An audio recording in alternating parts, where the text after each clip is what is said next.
C'est une fête ininterrompue depuis plus de 24 heures.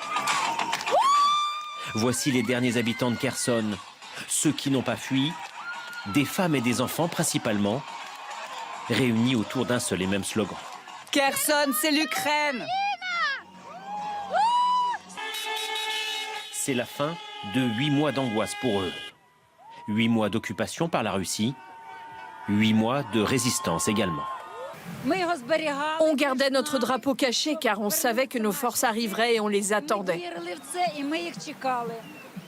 Les forces armées que tout le monde embrasse ici. Vous êtes les meilleurs.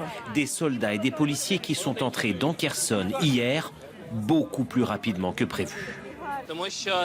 C'est notre terre, c'est notre peuple. Et Kherson, c'est l'Ukraine.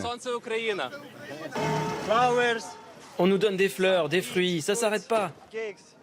Et vous vous sentez comment? Super. Regardez, c'est moi qui ai accroché le drapeau en haut du cinéma. Policiers et soldats qui installent aussi ces antennes satellites vitales pour rétablir le contact entre des familles séparées par la guerre. J'écris à mon petit copain et à sa famille, on ne s'est pas vu depuis 7 mois. Ce sont des moments historiques, des moments très émouvants, mais il faut rappeler que la situation reste compliquée à Kherson. Les autorités russes ont déporté toute une partie de la population et l'armée russe, elle, est toujours en face sur la rive opposée du Dniepr. 1 heure plus tôt, l'entrée dans la ville était glaciale. Des rues désertes, beaucoup de destruction. Il n'y a ni eau ni électricité.